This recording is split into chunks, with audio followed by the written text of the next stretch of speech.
The Alpha Sessions with Emma Joyce. Well, Milly Thimaras, welcome to the Alpha Sessions. Hi. This is our first lockdown in the Alpha Sessions. We wanted to keep these going, so it made sense to do it like this on Zoom. It's so Awesome. nice to meet you.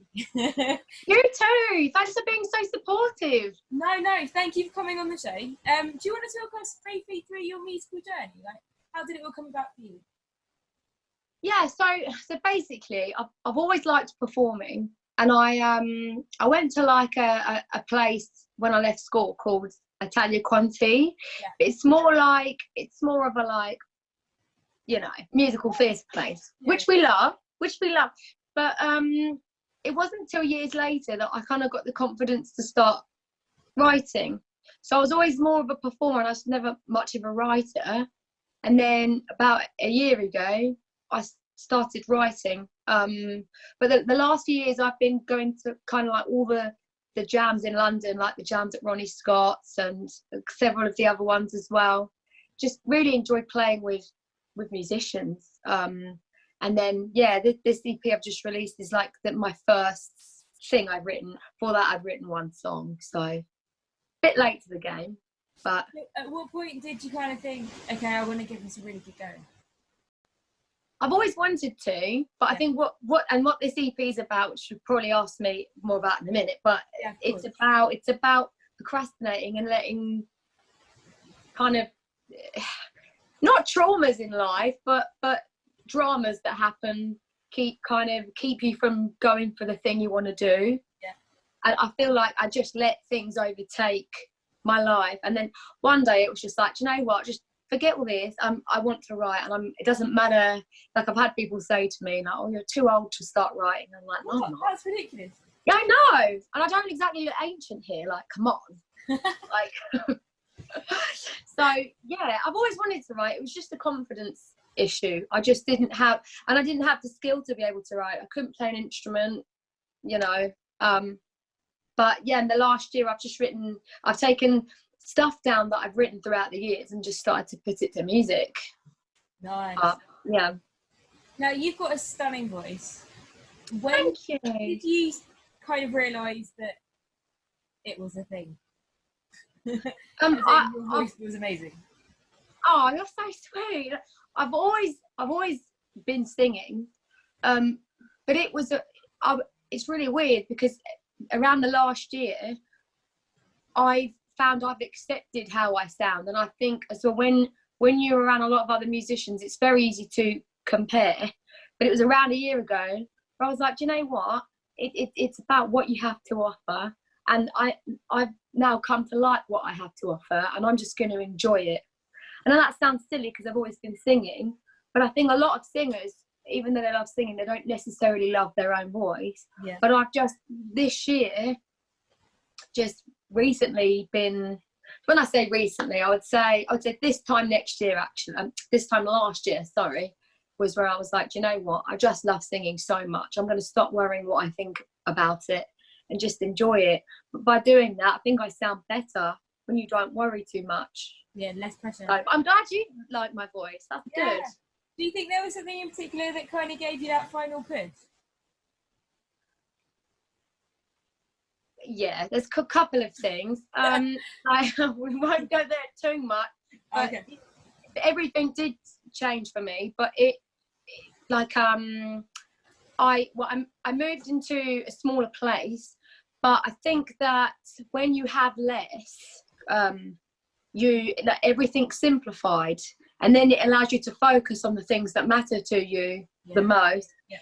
So a couple of things went wrong, and in theory everything should have gone quite bad, but instead I was like, I'm gonna get you. Yes. Like you know. So but I've always had always loved like Christina Aguilera and Stevie Wonder. I mean, my style's really varied.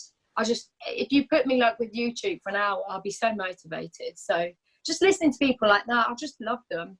So I've hurt your pride just by looking in your eyes, but you've gone and wasted all my time.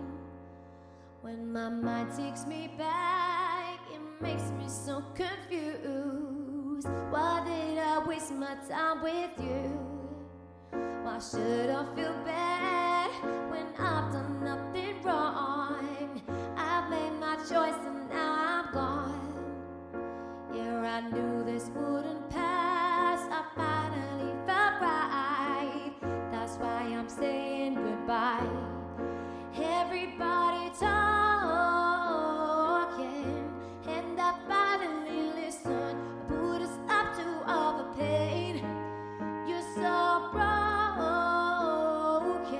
There's no use trying to fix you. Don't know why I was with you. Finally I saw the light. Now I'm free, don't have to hide. You shouldn't have wasted all my time. I went and left you behind. I could not forget the way you'd been before, and I'm not coming back for more. Yeah, I knew this wouldn't pass. You burned me for so long. I made my choice and now I'm gone. Everybody talking, and I finally listened. Nothing more from this to gain. You're so broken. There's no use trying to fix you. I don't know why I was with you. Should've treated me better, better. You know I'm right, I can see it in your eyes. Should've treated me better, better. You know I'm right, I can see it in your eyes. Hey, you know that it was time to go. You know that it was time to go.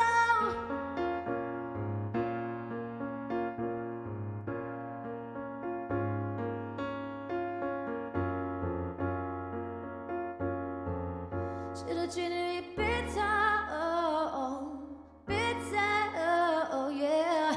You know I'm right, I can see it in your eyes. Should've treated me better, better. You know I'm right, I can see it in everybody talking, and I finally listened. I put a stop to all the pain. You're so broken. There's no use trying to fix you. I don't know why I was with you. Should've treated me better, yeah. Better, yeah. You know I'm right, I can see it in your eyes. Should've treated me better, yeah. Better, yeah. You know I'm right, I can see it in your eyes.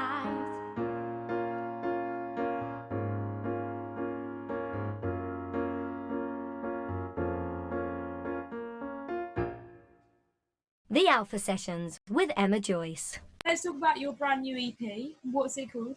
It's called Adrift. And why did you decide to call it that? Well, that is one of the tracks on the EP.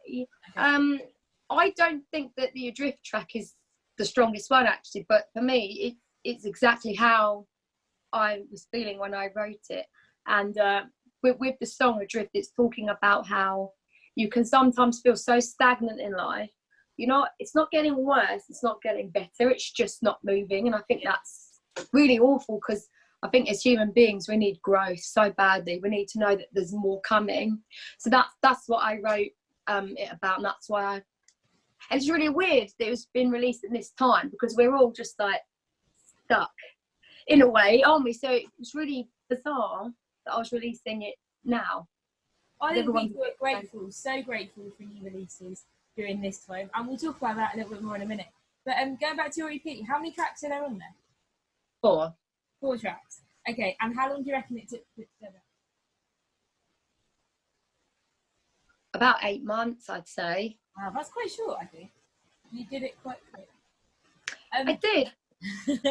So the tracks that you had, were they written especially for the EP, or were they ones that you've been working on for a while, or?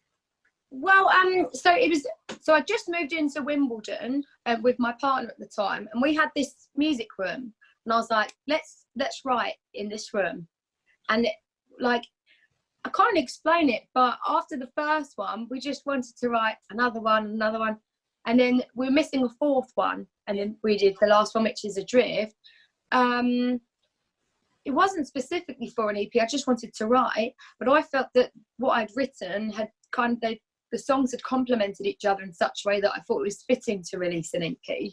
No. So was it not always the plan then to release an EP? It was just something you've always decided? I always wanted to, yeah, but I wasn't sure I could, because I think something that's really hard to do is to, if you have 4 tracks, is having them having them complement each other enough to be on the same. Yeah, it's so difficult to make them sound different but make them sound the same style. They struggle with that. Story, don't they? Exactly. I mean, all I can say is I wrote it from a really emotional place. Yeah. All you can really do is hope that people attach to that. You know, they do or they don't.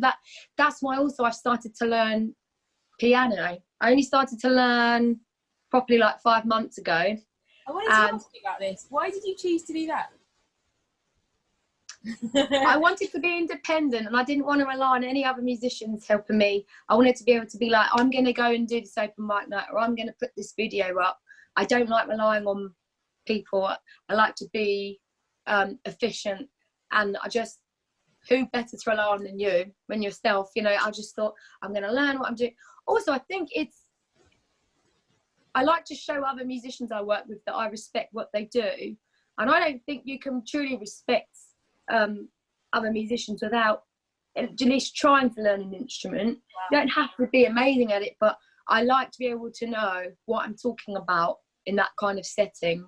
I was in a few situations where I felt a bit silly, and I evidently didn't know what I was talking about, and now I have an idea.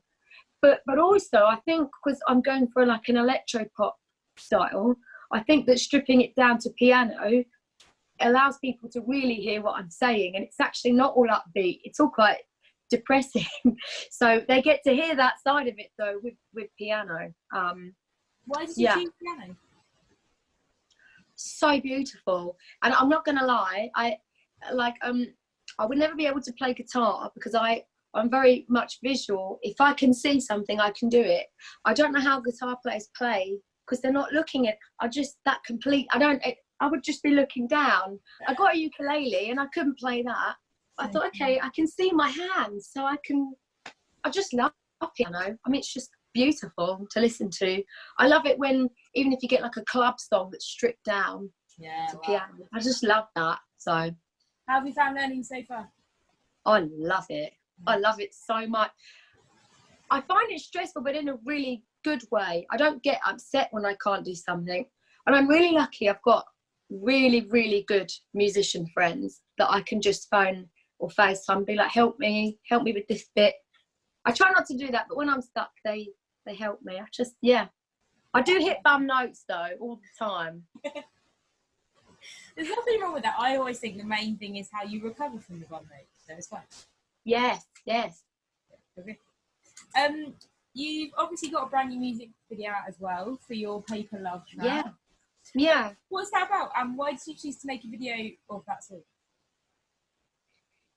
That's my favourite song, I'd say. Yeah. So this so with that video, by the way, I was so determined to do it while I was in isolation, and I found this. Was that done in isolation? Yeah. Amazing. I had no idea. Thank you. You would never guess, seriously. Yes. Good. That's good. But I thought you did it in a school. Oh, bless you. No, it's my creepy flat in Kingston. That's it. It's not a school. You went to a school. This is the corridor. Yeah. Nice. No. But how creepy are hallways? Yeah, it's Jersey. They're so creepy. I knew that I wanted a dancer in it because I found the song quite emotional, and I find dancing really emotional, and I knew I wanted that involved. So there's a dancer in America. I'm going to be doing a live chat with her actually on my Instagram. Her name's Brooke Plyler. So I'd seen her, and I said to her, look, you know, at this point as well, with how the economy's going to go, I was like, I really don't have much of a budget. She was like, you know what, I love the song so much, I just really want to do it. No. So she managed to safely go to this hall where her mum would hold the camera and she did these moves that I asked her to do, plus some that she threw in. And she sent that to me, and I thought, great. So I have a fly in the hallway, a corridor, and a dancer. Yeah, like I was thinking, I don't know what to do with that. But the way she was dancing, I'd seen the song in a way I actually hadn't thought about it before. And what the song is about, so it's about somebody that is very close to me. It wasn't, not romantically, it was like a relative. And basically this person had, I guess you could say, like a semi breakdown. Oh no. And I know I'm a barrel of laughs, me, aren't I, the things I write about. And basically he started to act in ways that weren't really him. He started to spend his money in really silly ways. He started to pay for the company of women and things like that. So that's why in the video I have the black leather, like, tight dress on. That's kind of supposed to be why that is. And the feeling of being in the hallway is actually, it's quite a disturbing feeling to think that someone's got these issues, that even when someone loves them very much, they still sabotage it because they haven't sorted out their issues. So that's why when I say, like, don't you want back the love you give, it's what you deserve. And it's saying, like, I wish you'd found love in a different way, then maybe you'd stick around. But so some people do have these issues where you could be given the perfect partner or whatever, but they're not gonna look after it because there's issues that they've never really fixed. So that's your long-winded answer to that question. But that's why with the video I thought, actually there's something disturbing about that feeling trapped, and like you can't, people just run away. I mean, that's ultimately what it's about. It's just someone that's just running away from things that are good for them. Yeah. Okay. Kind of thing. Close your pockets, you don't have to spend that just to win her affection. On this merry-go-round, you're so distracted by the latest attraction. Open your eyes, you don't have to perform just to get a reaction. On this river you flow through, you started drowning in your creation. Don't you want back the love you gave? It's what you deserve, not just giving things. I wish you'd found love in a different way. Then maybe you'd stay, yeah, you'd stay.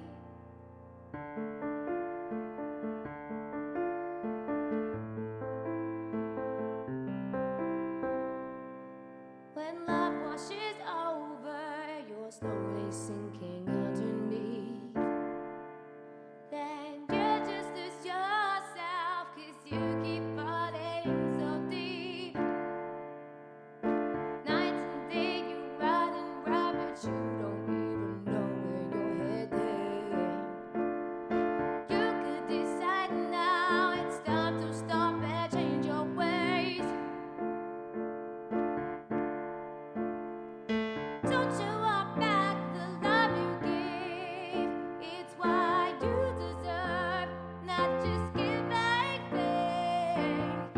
I wish you'd found love in a different way. Then maybe you'd stay, yeah, you'd stay.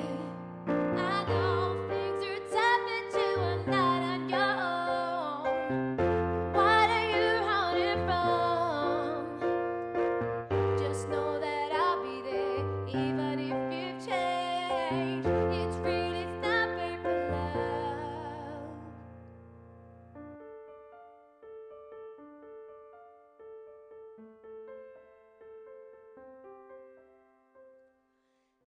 Don't you want back the love you give? Yeah, it's what you deserve, and not just giving things. I wish you'd found love in a different way. Then maybe you'd stay, yeah, you'd stay. The Alpha Sessions with Emma Joyce. Obviously, like, we're all in lockdown now, which is why we're talking to you like this. But I was just wondering, like, how have you been passing the time musically? Like, obviously, you've made the video. Have you found it quite positive, or have you been losing it a bit? So, no, I mean, that's a good question. The actual isolation side of things, yeah. I love it. I'm not really? gonna lie. I love it. I just put my onesie on and write all day. Yeah. And I've got my pug mug, which I've got everything I need here. Like, I mean, honestly, like, my piano's here. I just think that, I hope that when this is finished, life will be a bit simpler in a way. I think that you realise the things that are important and the things that you do and do not need. I've been really good because I've been on FaceTiming my friends a lot and things like that. Are you living on your own? With my uncle at the moment. Oh, okay.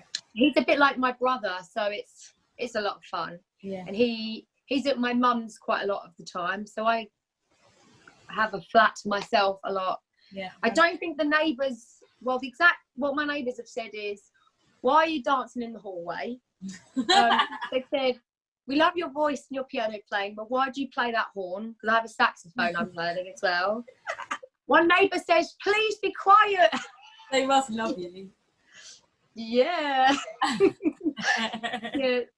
And then I've got my singing, exercises, which do not sound good at all. Like, they just, they don't like that.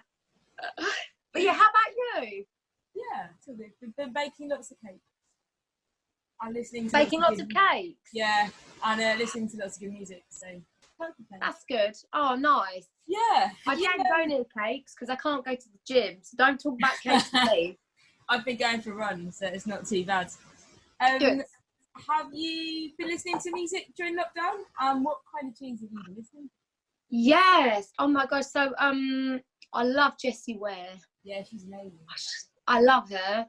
And I'm really big fan of Kimbra. I don't know if you know who that is. Yeah. I love her. And only the last kind of year I've been getting into Rika Badu. I just absolutely adore her. Like, she's so badass. Yeah. I just love her. She's so cool. Really cool. Yeah. So all of that kind of stuff. But anything new. That's so eclectic, actually. Yeah. No, I love. And I love. Is it Sinead Hartnett? I don't know if I'm saying her name right. And Lord. She's one of my favourites. She's amazing. So. What about social media? Have you managed to find it quite easy to post and stuff during lockdown, or is it kind of, how social media can give you a bit of anxiety sometimes? Oh no, it doesn't give me anxiety, but I definitely overpost. I overshare. One of my friends Morgan was like, leave a little bit for you. Don't keep oversharing. Like me on the toilet, like, hi everyone. No, I don't do that.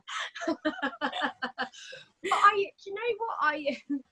I just feel like on social media, I speak to everyone on a one-to-one basis a lot. So I feel like everyone on there is just my friend, and I don't, not literally, obviously, he's not my best friend or anything, but I feel like I can be really comfortable on social media, as I wear my heart on my sleeve quite a lot anyway. So I've tried to tone that down this week, though. There's nothing wrong with being open. I think it's really refreshing. Thank you. That's good then, because I'm definitely that. Yeah, definitely. What about influences and stuff? Like, who would you say were your big musical influences? The person who first made me want to learn piano was Christina Perri. Oh, really? Nice. Yeah, I just think she's just her songs are so simple. I think a lot of people when they write, because I know a lot of people that do jazz, things like that. And sometimes when I'm listening to that stuff, I do love it. And with her, I just feel like she's really simplified it. She plays beautifully. Yeah, piano-wise, her. And I would say vocally, I mean, I love Christina Aguilera, but I'm never going to be able to belt that high, which is fine. So we'll say Lord. Okay, cool. Because, yeah. Imagine that we weren't in lockdown and you could do a gig tomorrow and it could be with anyone. You were doing a collaboration. Who would it be with? Well, anyone in the world? Anyone in the world. It'd be Stevie Wonder. Nice. 100%. And what venue would it be? The Albert Hall.